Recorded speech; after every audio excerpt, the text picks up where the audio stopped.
Hello, everybody. Happy Friday. We will get started here in just a couple minutes. Thanks to a couple of you for showing up a little bit early. Hey, Jules, how are you?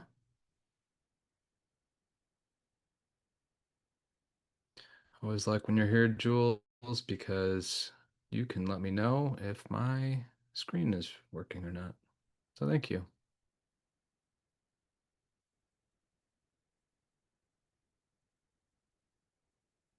I did change the time to this program. Normally we start about half hour later. So again, appreciate you guys jumping in early. A little bit different today, but we will work. I'm gonna go ahead and start sharing my screen. And Jules, if you could so kindly let me know.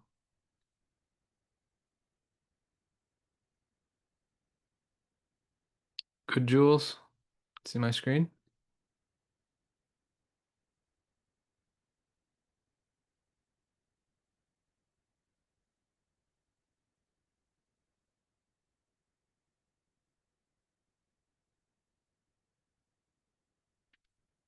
Cool. Let's go full screen. Give you the whole experience here. Beautiful. Thanks, Keelan. All right, cool. Thanks everybody for attending today. Again, just quick means of housekeeping. All of our sessions are recorded and are published on our YouTube channel a couple of days after the actual event. With that in the YouTube description, we also include the links to the slides as well. So if you want to follow those back, don't feel like you have to start screenshotting or jotting down notes. Hopefully, there are noteworthy data points and stats for you in the presentation, but you can always access the raw slides, if you will, after these go live on our YouTube channel. So, in any case, today, we are going to talk a little bit about newsrooms and how legacy media, traditional media has continued to splinter or to fracture, and how podcasts are really filling the void that's being left in its wake. Now, I know this is a bit of a dicey topic in some respects. I know a lot of folks that are in the PR and comm space are former journalists themselves. It's kind of a loaded sentiment filled industry, if you will. A lot of us have core memories or key memories of interacting with legacy media. I know for me, it was all about reading the Chicago Tribune on Saturday mornings with my dad and looking at all of the box scores for the Cubs and other teams around the MLB. And we can kind of feel and touch and have this like tangible idea of what media used to be. So oftentimes remember exactly where we were when we were watching a certain program or heard something on the radio, whether that was 9/11 or before. You see so many callbacks to the boomer generation, understanding what they were doing and how they were all glued to their televisions as Neil Armstrong stepped on the moon, right? So in any case, I think the big kind of overarching theme here is like media is still media, and the way we approach it has to change a little bit. But just because legacy media is going away doesn't mean that our jobs are going away. There's certainly ample opportunities for us on the other side here too. So we're going to get into all of that and more. First, we'll look at media contraction by the numbers. So we've got some recent data and research that we've put together. Also, then we'll get into what it means for communicators. Finally, we'll get into how to use Podchaser Pro to identify new means and pockets of audience and attention. And then we'll conclude with a Q&A. I don't expect this session to go the full hour, but I do have a tendency to get a little over verbose in my speaking, so we might just happen. Who am I? I'm Trent. I'm the head of growth here at Podchaser. If you've been on one of these things before, you're probably sick of seeing this, just as I am sick of saying it. But in any case, I sit kind of between our clients as well as our client success, and then obviously on the front end with the growth initiatives that we have. But I also work quite a bit with our partners. So that's on the network side, it's on the publisher side. I interface with podcasters directly, very frequently. And I get to know a little bit about everybody within the industry, which is hopefully to everyone's benefit here. So first, this filter doesn't do a great job of showing it, but it's a typewriter on fire. And of course, that's going to be where we're going to start when it comes to some of our friends in newspapers and magazines, otherwise known as print. Is print officially dead? I don't think any media type will ever officially be dead, despite kind of hot take LinkedIn posts or clickbaity uh, threads you see on X and that sort of thing. But it is starting to get pretty dire. And folks like Gannett, they cut 109 jobs at their largest manufacturing facility, and they're paying that down as a result of the 2019 merger that they had with Gatehouse. M&A, mergers and acquisitions, is going to be a huge component of all of this. Private equity in a lot of ways is to blame for a lot of the media contraction that we're seeing, and we'll get into that as we approach some like the TV deals here too. But when you have these mergers and acquisitions, of course, it creates two separate workforces. Now, if you're a private equity investor, a venture capital investor, you're looking to squeeze as much profit out as possible to return shareholder value and eventually sell the asset, flip the asset, whatever the case might be. So one of the means of kind of the PE model, of course, is to not just only look at raising revenue, but also chiefly cutting costs. So when you have two different workforces that have a lot of overlap in terms of skills and abilities, as well as roles and responsibilities, oftentimes this leads to jobs being cut. And of course, News Media Corp, another kind of massive conglomerate in the space, recently shuttered 21 weeklies overnight. I think the more interesting thing about these cuts with News Media Corp is it created more news deserts, and this is something that those of us in kind of the industry or adjacent industry know a little bit more about. But when you have newsrooms go under, especially in local markets that don't have a massive presence, it creates a dearth of opportunity, not just for media professionals, but also for consumers at large to understand what's happening in their cities, towns, neighborhoods, counties, that sort of thing. And as much as we might want to say, hey, there's a great opportunity for podcasts in these micro markets, and there absolutely is. It's a little bit more challenging because it's going to take more citizen journalism, more citizen journalists to kind of step into that fold. And unfortunately, a lot of the thought process for people getting into podcasts for the first time as content creators is, hey, I want to be the next, Joe Rogan, Dax Shepard, whoever the individual might be. And I don't think there's quite enough appetite yet for individual creators to start creating content on a local scale. However, what does give me some hope and optimism is local newsletters are absolutely crushing it right now. And when we think about local newsletters, these are going to be roundups, community events, that sort of thing, where they're taking a lot of the advertising dollars that were being sucked up from these local newspapers and putting it towards newsletters. And oftentimes these newsletters are going to have a component podcast or a companion podcast with it. So there's a gentleman based in Atlanta who I know quite well. If anybody needs any introductions to publishers in Atlanta, let me know. But the model that he's taken effectively is to take the newsroom content from three of the local newspapers. I think it's in Gwinnett, and then two others that I'm not familiar with. But in any case, they repackage the news content as an audio file, and they've just basically upload it. And we're talking about like some of the collar counties around Atlanta Metro, and there's got all different types of demographics, of course, different population sizes, et cetera. But their audio component that they're putting into place, they're now making the newspaper over six figures on a monthly basis just from the ad revenue that they're getting from the audio component. So, as we can see, there is definitely a market for this, but it's going to take some folks that have a little bit more discernment and are okay being a big fish in a small pond, if you will.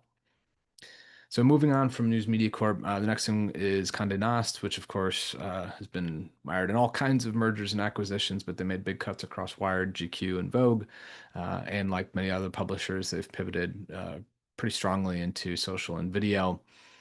Which is why, again, some of this is going to go back to, hey, it's not necessarily the medium that's the problem, but it's the attention spans and or consumption habits of consumers. And of course, we as professionals have to follow consumers in that regard. And then finally, Dot Dash Meredith, another one of these post-merger kind of factoids, but they laid off 143 people post-merger, and of course they cited cookie deprecation concerns, which were a huge problem for their online or digital display ad revenue model as well. And when we talk about business models with media, of course, historically it's always been twofold, right? One would be a subscription model, so people are paying on a monthly basis, annual basis to get access to the content, or two would be an ad revenue model effectively, right? And I think what's interesting is this all goes back to that consumer attention perspective. And why would a consumer want to listen to a podcast as opposed to read a monthly magazine? When I read magazines, it's typically when I'm in the waiting room, my kids' dentist appointments, doctor's appointments, whatever. Um, and it's not that I can't read, because I can, I think. It's just that the amount of information that I get and the more engaged that I feel, I don't quite get that from magazines any longer. And there's a lot of reasons for that. Again, because they've had decline in sponsorships and ad revenue. They don't have as many writers and journalists to fill content. So some of the content becomes a little bit more stale or bland. Or in some cases, as we've seen quite interestingly, newspapers themselves are outsourcing a lot of the content creation to AI. And this is a huge hot button issue, of course. Even the Chicago Sun-Times here in my backyard, um, they got into some pretty hot water because they had published an article within their news segment about the top books to read this summer. This was a few months ago now. And of course, six of the books didn't exist. The whoever had written this from the AI perspective had hallucinated authors' names as well as book names. And again, there was not enough editors on staff or on site to be able to catch this. So instead, they basically printed a fully hallucinated article within the Chicago Sun-Times. Now, the woman who actually unveiled this was a former colleague of mine, and she happens to be a podcaster, lo and behold, and she's really big in the book talk space as well. So, as we continue to see kind of this convergence of pressures mount, um, while we all probably hopefully know, love, and appreciate what newspapers and magazines have done for our careers historically, it does look like we probably need to start turning the page. And I would say, for one exception, with some of like the really high household income types of publishers. So think about like top of the scale types. There's a lot more social mm, signaling that happens with some of like the tangible media in these forms. And I'm thinking about like some more of like the luxury magazines, luxury publications, financial publications, these types. So again, this is going to be dependent on your clients, who they're working with, who they want to get in front of. I'm not going to say that print is dead. It certainly has its role and utility. And maybe one thing to also take out of it is, CPM rates. I know we're talking about earned media, but CPM rates relatively have dropped significantly. So oftentimes that creates an interesting arbitrage opportunity for clients, whether that's sponsored editorials or that sort of thing. But moving on from print, let's get into TV. Um, this this has kind of been the war of the roses, I think, for a lot of orgs, as they looked at linear kind of getting swallowed by cable TV eventually getting swallowed by streaming having a lot of issues from a technical perspective, as well as fighting against these upstarts like Netflix at the time and so on. But again, what we've really seen is the way media makes business, it makes money, whether it's be through subscription or ad revenue.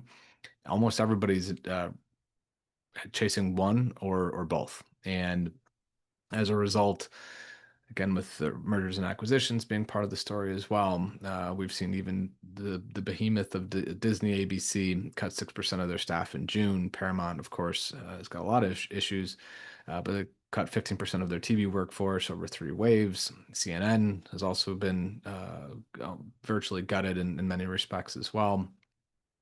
And then WBD, so that'd be Warner Brothers Discovery, will shut almost 10% of its staff across video content. So again, the unit economics don't necessarily make sense. And you think about it from the consumer's perspective, like why are phone carriers like T-Mobile and whoever bundling in Hulu subscriptions with Disney Plus subscriptions and all of that? It's really just a race to get people's credit cards, right? Um, and a lot of these models just aren't going to be able to be supported without further injection of cash and attention. So looking at radio is an interesting one. I think everyone was ready to declare radio dead circa 2020, 2021. Of course, as folks stopped commuting due to the pandemic and related issues. Um, and there was a reckoning within radio during that time period as well. It has since kind of come out and ebbed and flowed a little bit, but Odyssey recently um, let go of over 100 employees across on-air, digital, and back office roles, and that was back in March. And of course, that's part of the reason why is because they had that big merger with CBS, which was Viacom, and so on and so forth. iHeart earlier this year, so January of this year, had its largest layoff since the pandemic era, so the 2020 era as well. Now, radio is going to be an interesting one, especially as we start to talk about podcasts or pivot the conversation back to podcasts a little bit, because so many of these radio entities also have podcast entities. And that's going to do a couple different things for us. One, it's going to open up a lot of opportunities. Two, it's going to give us a lot of false positives in terms of data, in terms of opportunity. And three, it's also going to give us some kind of negative signals in some cases as well. So radio is definitely an interesting one for us because it is an audio-based medium, just as podcasts are. But some of the players that are involved in this space have some interesting business practices, and I'll leave it at that for now. So just to kind of put a bow on this part of the conversation, so the estimated U.S. legacy media payroll jobs lost, and this is from the year 2020 or 2000, excuse me, to August 2025, so roughly 25 years, um, almost 48% contraction, which is a wild statistic. And this is going to be according to the BLS, Bureau of Labor Statistics, but almost 500,000 fewer employees in the legacy media landscape in the last 25 years. And again, depending on who you listen to and analysts, researchers, et cetera, with AI and its basically unstoppable force that we're seeing now, that number could continue to increase as well. So does legacy media do anything with podcasts? I kind of already alluded to this. The answer is yes. In fact, some legacy media publishers have done really well when it comes to podcasts. One in particular is the BBC. Of course, the BBC is going to be the British Broadcasting Company. They have perhaps the most impressive kind of overall roster of podcasts, both still active and then those that have since been, sunset and that sort of thing. But they've done an exceptional job in terms of pivoting into the medium. There are others like The Economist also has done very well with their podcast content. And then here stateside, it's been a little bit slower of a transition for a lot of these legacy publishers. But one thing to kind of wrap our minds around is a lot of the data that we're going to see from legacy media publishers is going to be skewed by the fact that both iHeart and Odyssey have terrestrial radio programs. And even when you're going into Podchaser Pro and you're looking for podcasts that are talking about sports that are in the Pittsburgh market, you're going to end up seeing a lot of local radio shows that also have a podcast component to them. Do those represent good opportunities for us to pitch our clients on? Maybe, maybe not. Oftentimes not, because typically they're just going to be part of a totally different machine or organization, if you will. We do our best to coordinate where all these podcasts are. We tie them back to podcast networks. So if you go into like the iHeart podcast network tab within Podchaser Pro, you'll see, hey, they've got 25, 30,000 podcasts within there, and that's quite a few.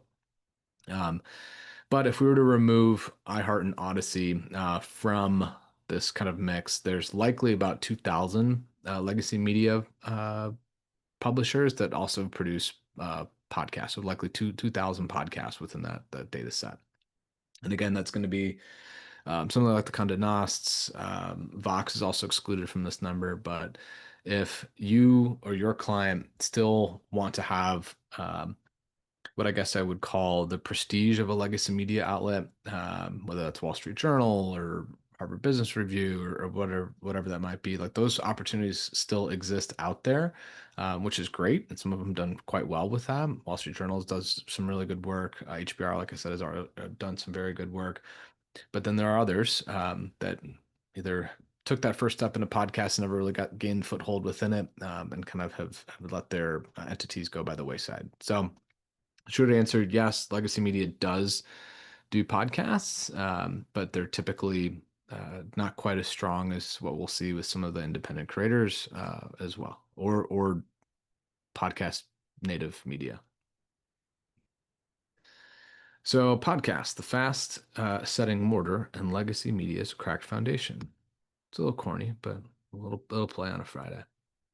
So, as we can see with this, like legacy media's fractures are certainly widening. Again, I kind of tease this with the AI stuff, but GPT-5 just came out yesterday into today, and a lot of people saying it's the closest we've been to AGI.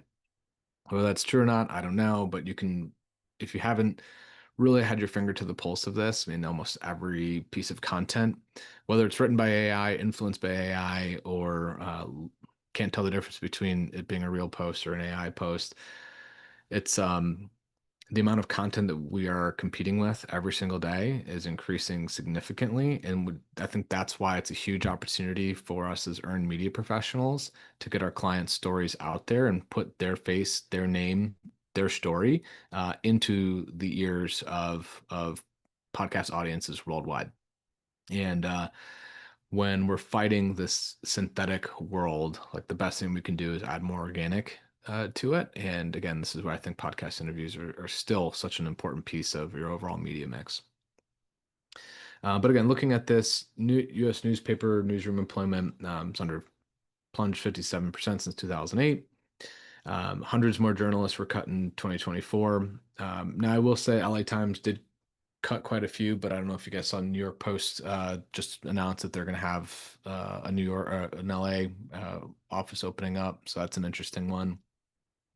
As we've talked about at nauseum at this point, M&A synergies, quote unquote, have created quite a few redundancies. And again, knowing that this is a subscription or an advertising revenue model that we're looking at, both subscriptions and advertisers cut or pull back when there's economic uncertainty, like we've seen over the last 9 months, and beyond. So as a result, there's fewer reporters, thinner beats, and again, I think the most important part of this is growing information deserts.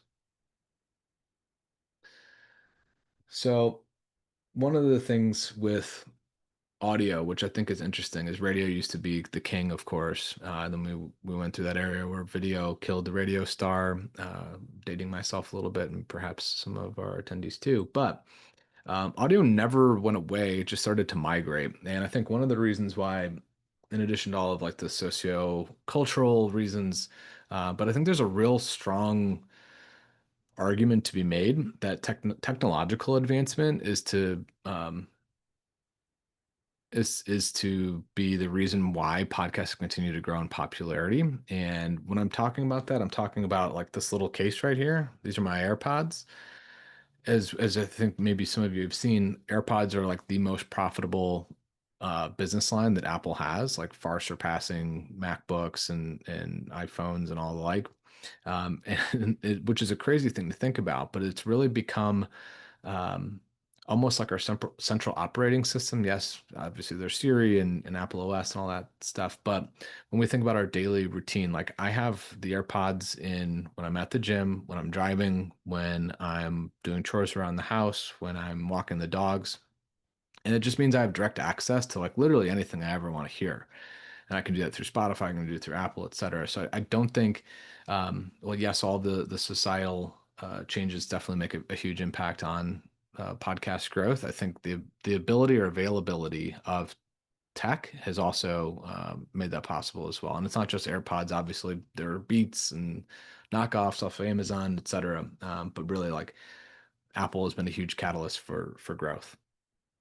Um, so again, did AirPods kill the radio star? And the answer is maybe. The Infinite Dial 2025, and if you guys aren't familiar with the Infinite Dial, it's an annual report that comes out. It's full of incredible information and first-party research. But this was a very big year for the Infinite Dial because a record 55% of Americans age 12 or older, which is the equivalent of about 158 million people, now listen to a podcast each month.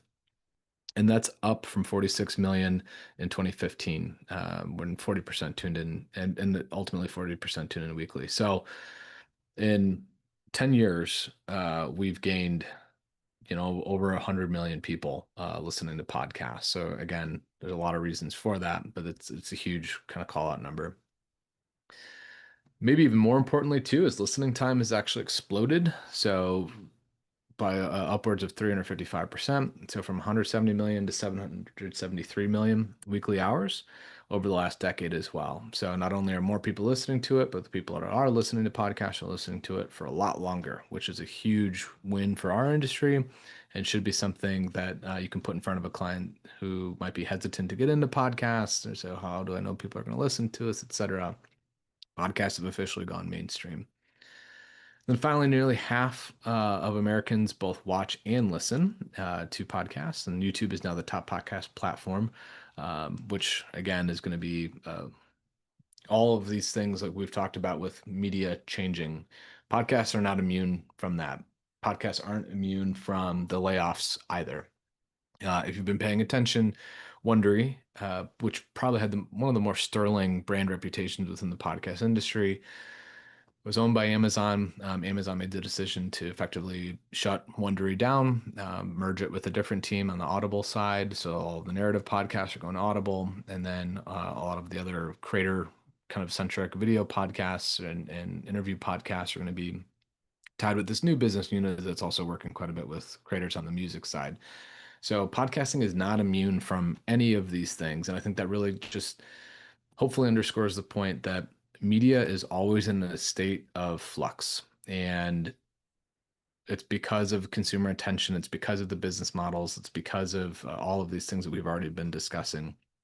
But all to say, right now, the big reckoning that's happening within the audio industry is the inclusion of video in our world.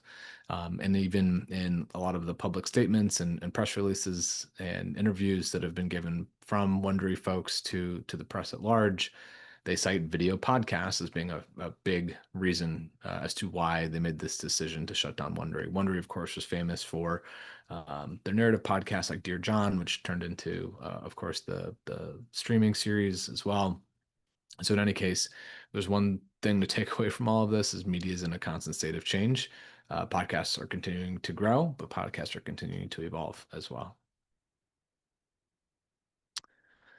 So news certainly hasn't died, but the way that people consume it definitely has changed. And as a result, 27% of US adults already get news from podcasts, at least sometimes.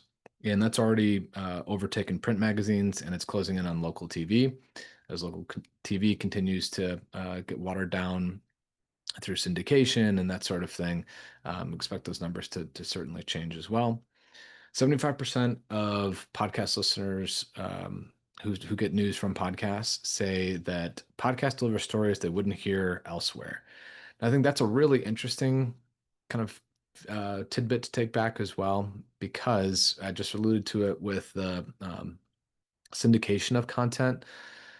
Even major markets like Chicago, where I live, you can tell that a story has been syndicated because if you were to turn on the LA equivalent of the local ABC affiliate or the New York or Boise, Idaho or Jacksonville, Florida, they'd all be talking about the same sort of thing. And actually, if you've seen clips of this, they've got like a a screen that's full of 80 different windows of 80 different local markets, and it's all different local hosts, of course, but they're all saying almost the exact same thing.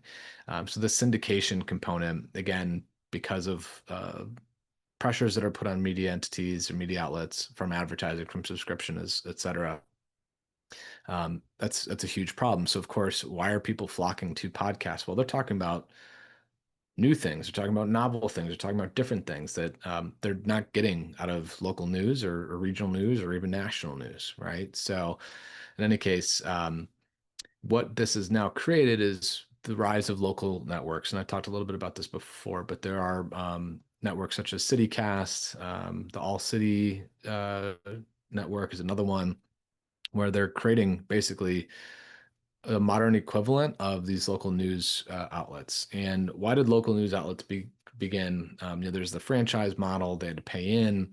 You had to get rights to the frequencies and the airwaves, so on and so forth. All to say, it was a very capital-intensive business, news or media. Now you can order a $250 mic off Amazon, have an internet connection. Have a quiet room basically, and now you are the creator. So as technology has continued to drive down the cost for production, it has just opened up significantly more opportunities for what we've called the rise of the citizen journalist. And speaking of, a lot of these journalists that have come from legacy media are basically displaced, and they're rebuilding journalism through RSS feeds. RSS feeds are going to be the technology that is the underlying tech within podcasts, but also blogs, if you remember from the blogging era. So a lot of print veterans are moving to Substack. A lot of television hosts, network television hosts, are moving to YouTube or Rumble or Rockfin or whatever network or platform it is. There have been huge high-profile exits. Mehdi Hassan did this. Tucker Carlson did this. Many others have done it as well. And this talent migration keeps expertise in the information ecosystem, but it's bypassing all of the corporate, for lack of a better term, BS that has gone into newsmaking, editorials, content creation writ large, right? So this disintermediation of network entity and creator, with the third kind of prong there being the audience. Now the creator can go direct to the audience, direct to consumer, and basically cut out this middle person altogether, right? And from consumers' perspective, it's better. They feel like they're getting a more true read. Again, going back to that stat, the most 75% of people who consume news content via podcasts are getting stories that they wouldn't hear otherwise, and they want those stories. So there's something to be said about that. And I did just touch on this, but Substack, Kit, Beehive, these are all email newsletter service providers. They've all made huge pushes into um, attracting displaced journalists as well. And on the video side, again, Rockfin, Rumble, so on and so forth. I have to bring this up just because I get questions about this all the time. And I think that there are some perceptions that may or may not be true. So I think it's worth addressing. But what about ethics in podcasts? Like, and I see a lot of this discourse happen in legacy media, as they're grasping for straws as to why the 2024 election happened or why COVID information was contained or misconstrued or any story, Gaza and Israel, so on and so forth. What about the ethics in podcasts? And I think there's definitely a big conversation about this, but I just want to emphasize like this isn't the first time we've had a media type that's disintermediated the status quo. We saw this quite a bit in the blogging era, for those of us who are around for that. And then obviously through the Web 2 era with social media, so on and so forth. But If you haven't read this book, I highly suggest it. It's by Ryan Holiday. It's called Trust Me, I'm Lying. For those that don't know, Ryan Holiday used to work in American Apparel, the kind of crappy clothing company, and he had a proclivity to get stories written about the brand, and he did it in some sensational ways, but he effectively published his playbook for doing so in this book. And the way that he did it was by understanding how the media business operates better than probably anybody else at that time. And a lot of what he found and a lot of what he did, I think still applies to this day. So some of the things that he points out, again, are just going to be cracks in the whole media business foundation, if you will. But paper page view versus fair, balanced, and truthful, trading up the chain where a story gets seeded into a low outlet and then gets picked up by a mid-sized outlet, and then all of a sudden it gets picked up by a larger outlet because writers are under time crunches. They have to hit their minimum, publishing quantities, etc. And all of a sudden, three layers up, you've lost basically the entire chain of command of fact checking stories. So as a result, misinformation gets published, disinformation gets published, malinformation gets published, so on and so forth. Outrages as currency. So again, sensationalism started to take over in the headline reading only. Whether that be like the BuzzFeed era or listicles, that sort of thing. It just changed the way in which people consume information and consume news, and that was again thanks to the internet. Native ads is news. I mean, this is still going on quite a bit. In fact, I was just talking with an outlet pretty recently that wanted to talk more about a certain media type within in their content, and as it turned out, they had been bankrolled effectively by one major media organization to talk about podcasts, and you wouldn't have any clue of that if you were to just go onto the website and read it yourself. So, in any case, this pay to play stuff still exists quite a bit, and it's less common within podcasts, although we still see it from time to time. So, okay, we went through all of this. Probably peeled back the onion layers a little bit too much, maybe on terms of media types. But how can we use Podchaser to effectively find opportunities within the podcast landscape? And I think what I'll say, just like big picture here, is there are 5.7 million shows within our database.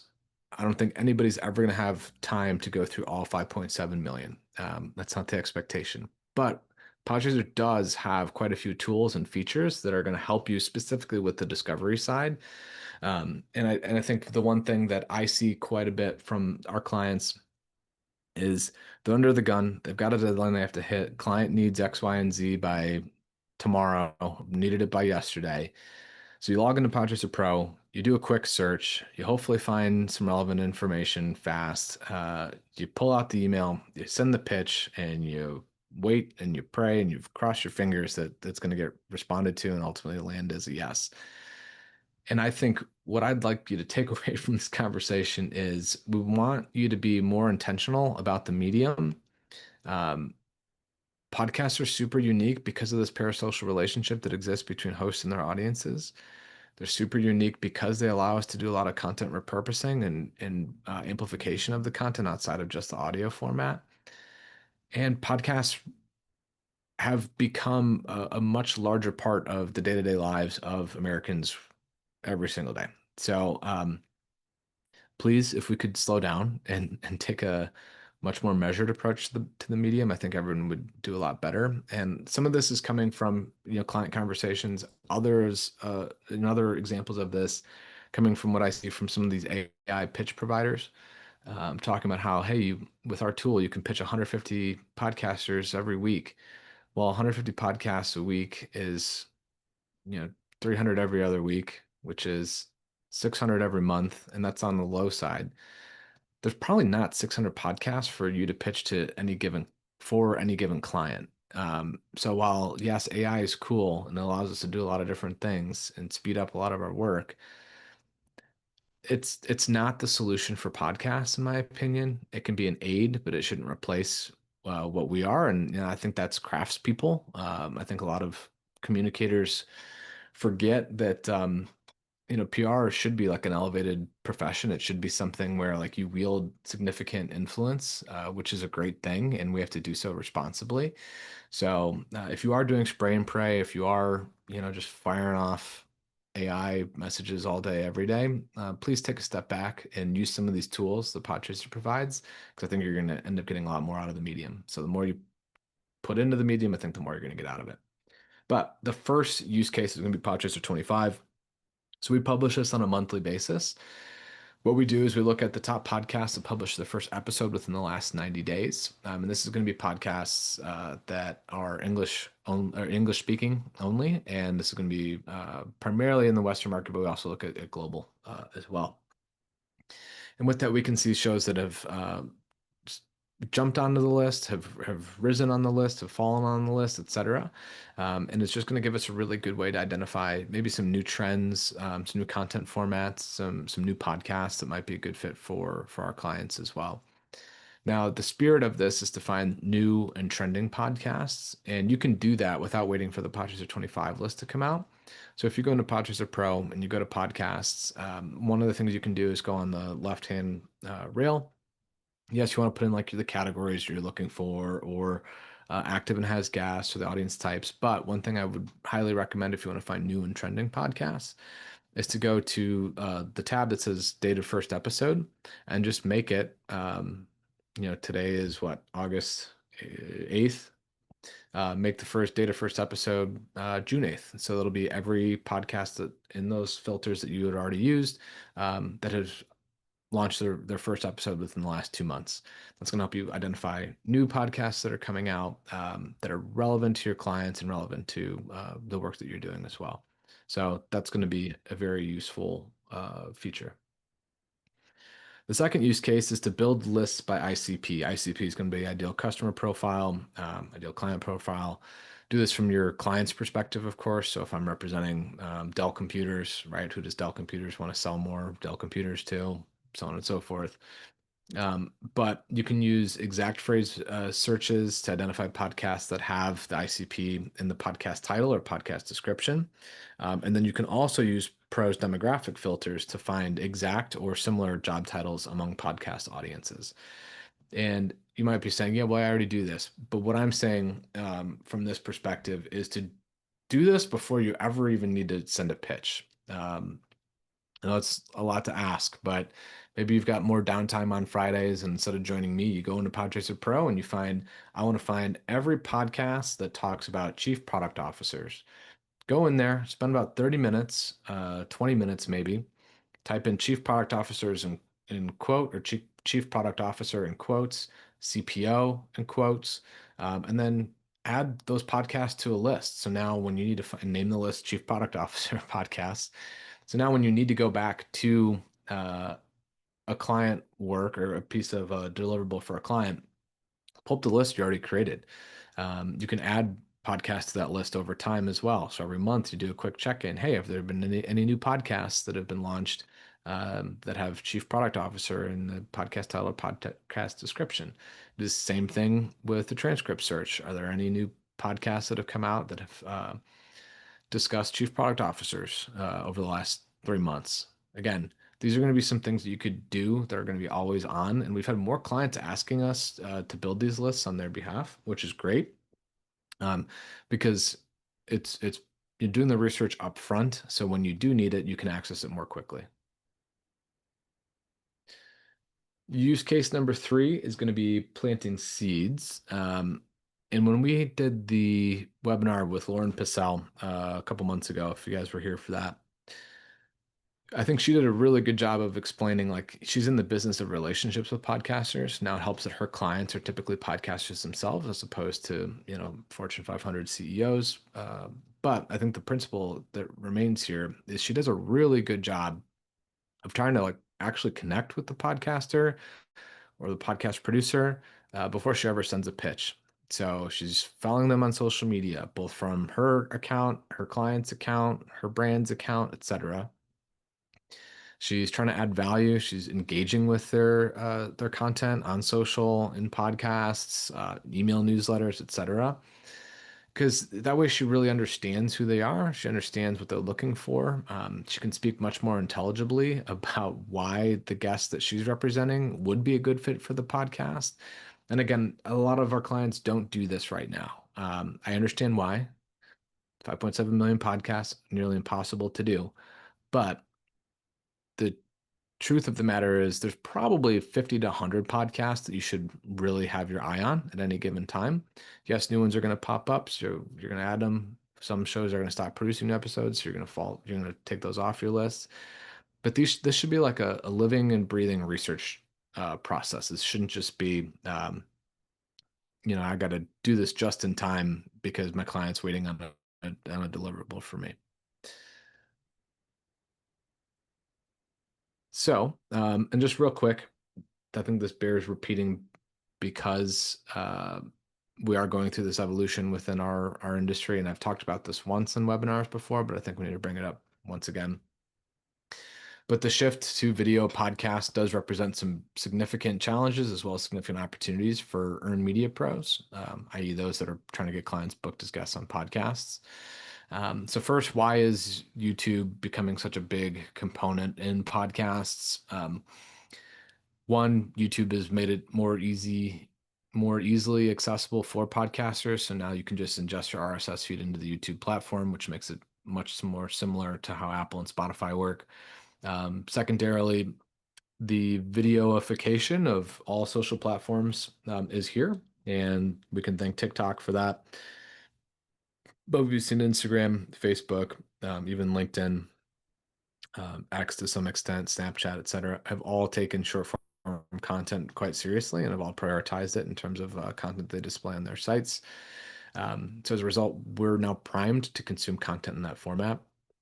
There's also significant advertiser demand for video content because it's multi-sensory. So yes, you've got the audio component, but now I can see the product. I can see like a product placement. So if I have a mug or a supplement, I can see it on the desk. It's going to add some additional utility to your ad campaigns. And then I think maybe the most underappreciated aspect of all of this is uh, the rise of what we'll call like the professional podcaster class. So podcasts historically were kind of hobbyists, people that were doing it.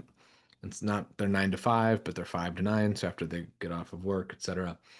But so many more people have taken the plunge into full-time content creation, right? And as they've done that, and as tech has improved, and as production costs have gone down, it's not uncommon for somebody to make a substantial living or a significant living talking about things that they want to talk about and kind of exiting what they would probably call the rat race of work. So as a result of that, um, they're becoming much more discerning about which guests they want to have on their program, if they even want to go guest first, interview based approach. So these are some things we need to be considerate of. And one of the kind of interesting things about the video side of it is oftentimes there's more cohesion, there's more flow that happens in an interview when it is done in person. So this is something we're seeing quite a bit more of, especially with podcasts with strong video components, whether that's on their YouTube channel, TikTok, or Instagram, is they're requiring in-person interviews. And again, you have to make a judgment call. Your client has to make a judgment call, whether that's worth the time, investment, etc. So what are we going to do about this whole YouTube videoification of the podcast industry? I think that at the very minimum, we need to get clients set up with at least passable audio video setup. So again, I already referenced this as a $250 mic. It's a Shure MV7. You can get it on Amazon, next day delivery, at least for me. Video, this isn't like an super HD 4K feed, but that's my old iPhone 10 that I'm pointing at, that you're looking at me through. Um, I have it connected via a lightning cable to my laptop, and I'm using an app called Camo app, and effectively it's turned my iPhone 10 into a video screen. It's going to be a lot higher fidelity than just the baked-in camera that exists on my MacBook Air, and it's free. So again, $250 mic, download the Camo app. You're going to be heads and shoulders above where most people are. Um, in guest preparation, getting clients prepared to speak in talking points for clips and not just these long, uh, circuitous conversations, I think is something that we still all probably need to work on. So one of the big reasons why video is taken over is because Instagram, TikTok, Facebook, Reels, etc., YouTube Shorts. That's really the content discovery engine. And if you can get a video to start to trend in one of those algorithms, then it starts to get distributed across much more quickly. So podcasters are optimizing for that aspect of it because podcasts are notoriously difficult to grow because it is a closed ecosystem.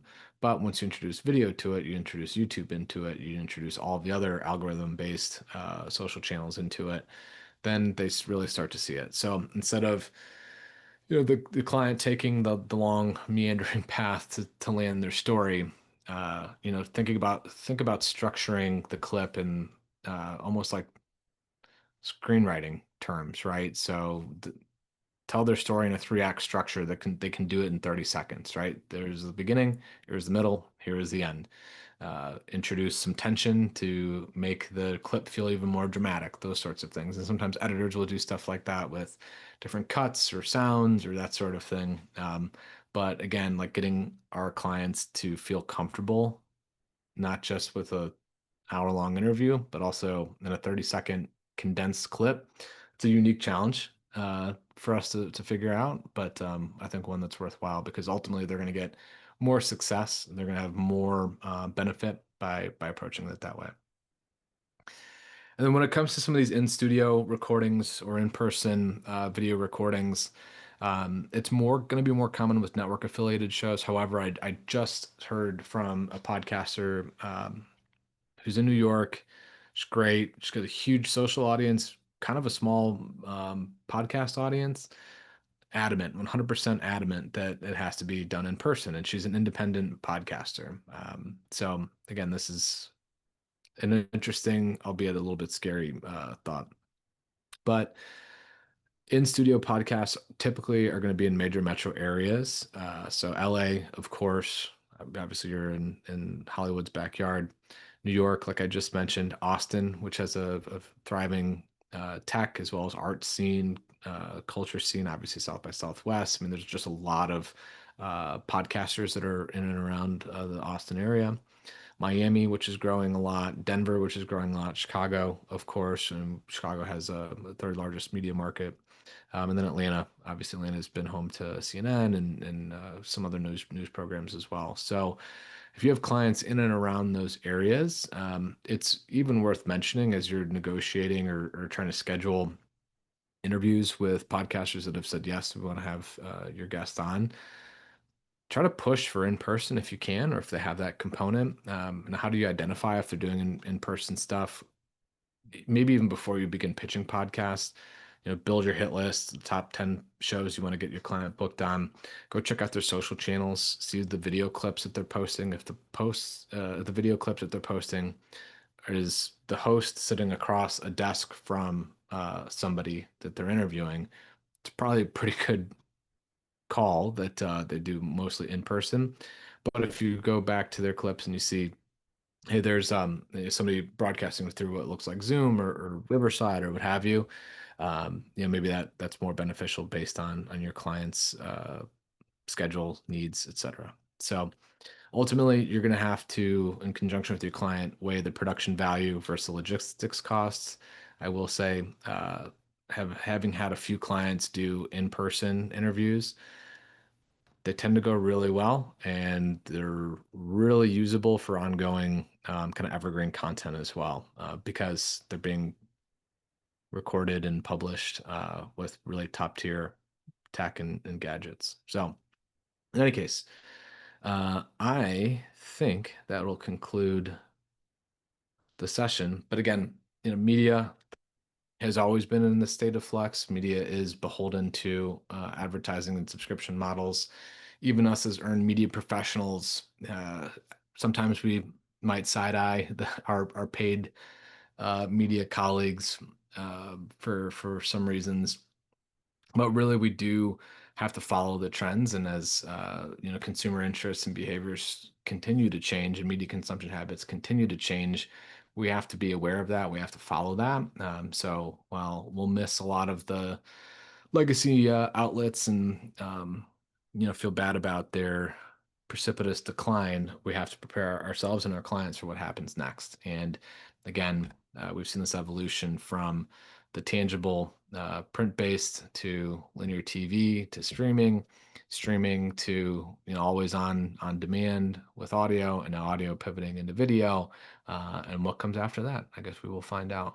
Hopefully not AR, VR. I don't want to walk around with a goggle strapped to my head all day, but maybe that'll change. Cool. Well, we'll open it up for Q&A here, and I think we've got one in the chat. Oh, Jules, love this point. What point was that, Jules? Do you remember? No? If anybody does have any questions, definitely feel free to throw them in there. One thing I do want to call out. Oh, Joe Lynch. Joe, fire away. You got a question? You want to type it in the chat?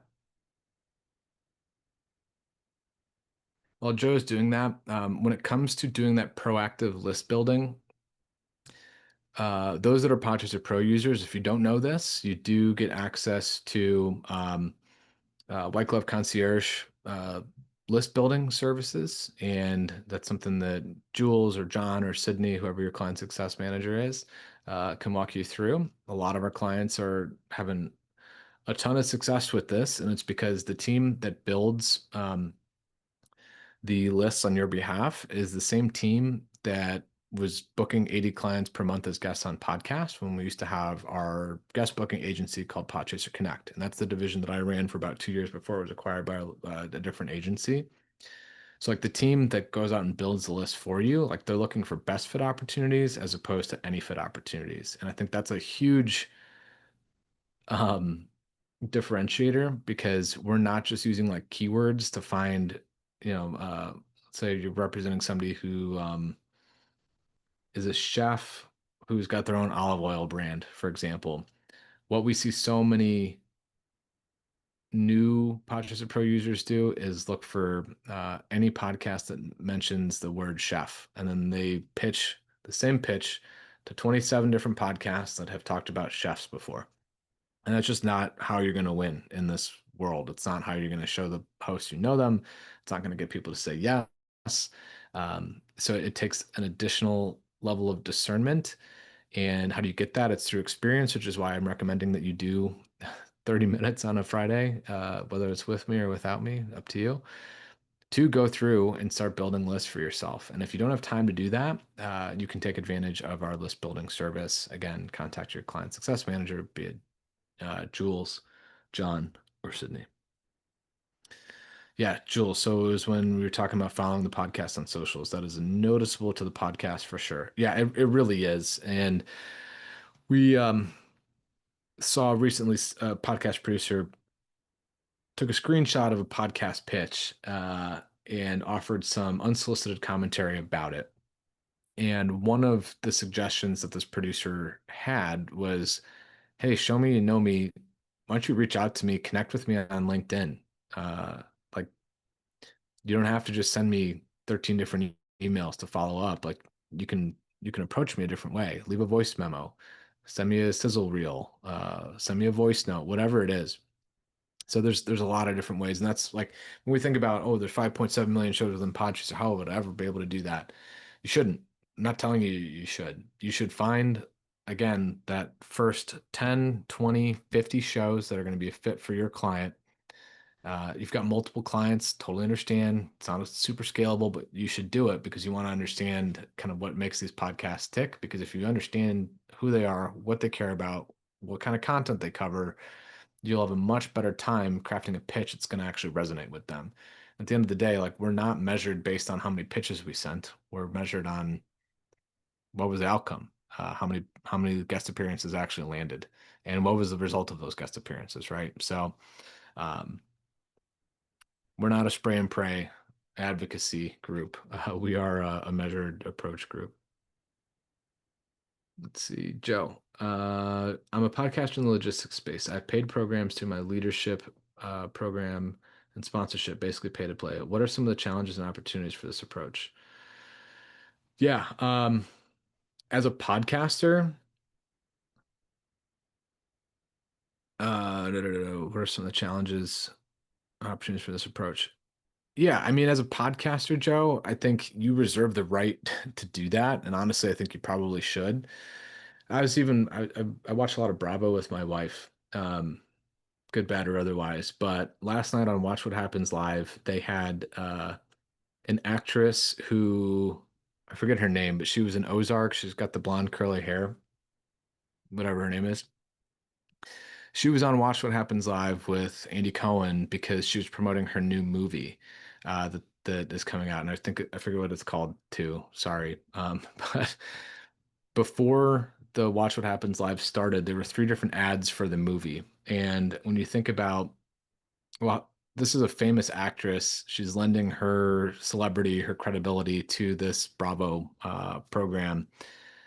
Why would the studio or the production company want to run three ads on, Bravo's probably number one most watched program? And it's because almost everything ends up being pay to play in some way, shape, or form, right? And Joe, from your perspective, um, like when I'm advising clients if they should do sponsorships with podcasts or not, or if they should do pay to play, I think the number one thing I always look at is not reach, even though that's, as a podcaster, what you're told you need to be worried about the most. So, that magic 10,000 downloads a month number or whatever. But it's actually the audience, which is what I think is the most important. So, you as the number one logistics podcast, if you can show like, hey, the VP of logistics, VP of supply chain, so on and so forth, people at X, Y, and Z companies actually listen to my podcast, how much is that actually worth? Normally, for organizations to have audience with those types of people, they'd be flying halfway across the country to the national trade show, and they'd be doing a booth, and then they'd be doing the boozy, happy hours, and then they would hope to get an email and hope to get somebody's card, and they'd follow up with them for 6 months, and it ends up being a lot of time wasted, right? So I think if you can show that who listens to your podcast, you've got verified, information about it, even for earned media people, that's worth it because it helps them look good to their clients. Yeah, traditional media is pay to play, and that might be an uncomfortable truth for a lot of us, but how do you get that data? Joe, I would do a poll or a survey to your audience. I think Spotify has native polling capabilities. If you've got a newsletter, that's even easier. So you can do like a poll, like, hey, uh, indicate your level of professional. So C-suite, VP, director, manager. Indicate which industry you work in: trucking, logistics, supply chain, healthcare, whatever. And then indicate how big of a company you work at: 0 to 10, 11 to 50, 51 to 200, 201 to 10,000. And then just aggregate all those survey results at the end. And then when you do that, it makes for a really compelling media kit, as well as maybe asking a question like, how often do you listen to the podcast? Daily, weekly, monthly, that sort of thing.